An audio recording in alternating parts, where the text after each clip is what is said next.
So our activities, a lot of it focuses on publishing. There's many groups, like you mentioned, Chinmaya Mission is excellent at having teachers in lots of the cities in the world and doing a great service there, and also their courses are used by others. So we're not trying to do that. They're doing a great job. We're trying to provide knowledge about Hinduism, both in our printed publications on our website and occasionally in personal presentations. So that's one of our books, What is Hinduism? We publish a magazine, Hinduism Today. There's one in the corner there if you could. So we have an unusual mission, or two-pointed mission. Most Hindu groups, they just have their own tradition and publish about their own tradition, like Chinmaya Mission teaches Vedanta and has a certain guru tradition. Krishna Mission has a similar form of Vedanta, slightly different, and they talk a lot about Krishna and Vivekananda and so forth. So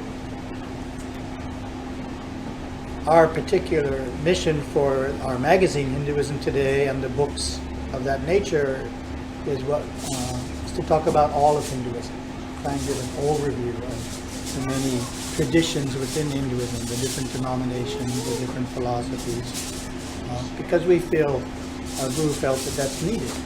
You can't really find that in an easily readable form. If you're a professor, then you know it. Professor in Indology, you know that material, but you've had to acquire it through reading some very scholarly books. So we try and present it in a more popular way, as well as in a contemporary way, as the name Hinduism Today says. We're talking about today and not just the past. Trying to talk about today's institutions, today's trends, today's problems, and show the principles in that context. And then our personal practice is Saivite. So we are the Saivite denomination of Hinduism, but in our general literature, we have a rule that we don't put forward Saivism more than anything else. And we don't put ourselves forward hardly at all in our magazine materials of that nature. We reserve that for our other kinds of books on Saivism. So we're trying to do two things, and we feel our information is very helpful for Hindus in outside of India. There's more guidance in India. Outside of India, there's a lack of guidance in Hinduism. Even though there are teachers, there are not that many teachers, they're not that available. So it's hard to get good answers on Hinduism. And it's particularly important if you're raising children in North America, to have good answers to provide to your children.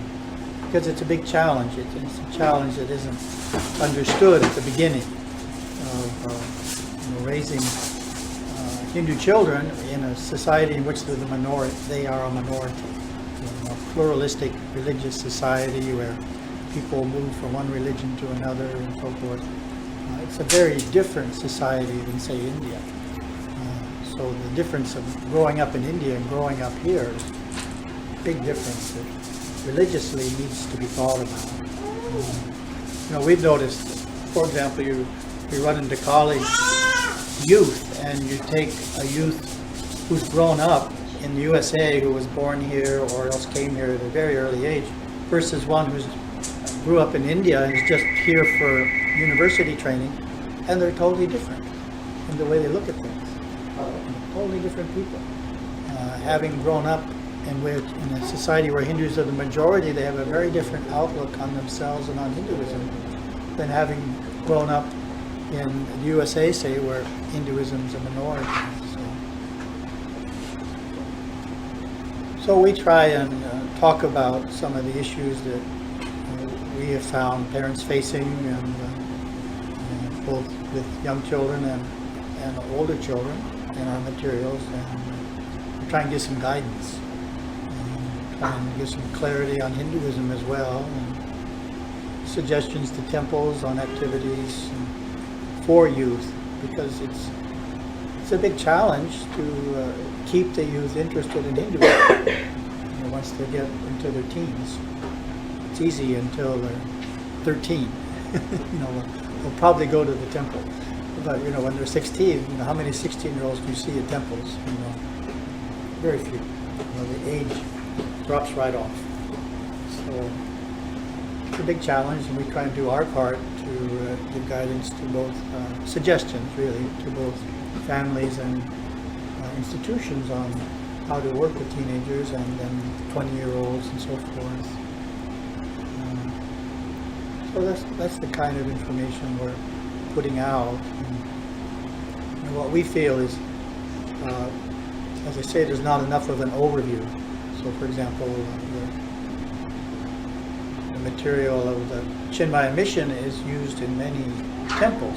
Very popular material, very good material. But it doesn't really introduce you to traditions outside of Vedanta. So when the children run into Vaishnavism and Vaishnavite teachers, and what the Vaishnavite teachers are saying is contradicting what they learned, they're not prepared for that. No material has taught them anything about Vaishnavism that they've encountered. So they get confused. Well, why does this Swami say this and say you shouldn't worship Shiva, and we say over here you have a choice? So it's very useful to have more of an overview presented to the youth somehow, and we try and do that in our material. For those of you who haven't been there, we have one that was established in 1973. The main murti is in Nataraja, and then we're building a granite hand-carved temple, which is a very slow process, and so that's moving along very well, and hopefully it'll be finished in 6 years or so in the future. We've been carving since, was it 1990? Carving for 18 years and assembling it for 6 years. So it's a very slow process. Something that kings were good at in the past, because they had lots of people. They could do it more quickly. But we don't have lots of people, so it's a slow process. Plus, there aren't a lot of people trained in it anymore. It's not a popular profession, being a stone carver, because you don't make a fortune carving temple stones. So maybe I could ask if there's any questions. A Hindu child. Well, I'd say it's a generalization, but the children that grow up in India are more likely to be practicing Hindus when in their 20s. And the children that grow up Hindus that grow up in the US are less likely to be a practicing Hindu. They don't see the need to go to the temple. They don't see the need to do this. They don't see the need to do that. It's not that they're against it, but they're less likely to be doing it once they reach their 20s than same person if he had grown up in India. So that's the difference. That's the challenge, is to instill in those who grow up in America Hinduism in such a way that they're motivated to go to the temple and observe the festivals, observe the home practices. So they don't understand the benefit or the need. It's not clear how it would help them have a better life. And there's no compelling, it's not what everyone else is doing. It's not like what all your friends are doing. Everybody's going to the temple when you're in India, so it's natural for you to want to go. The whole extended family, the whole region is going and doing it together, whereas here, it's not the case.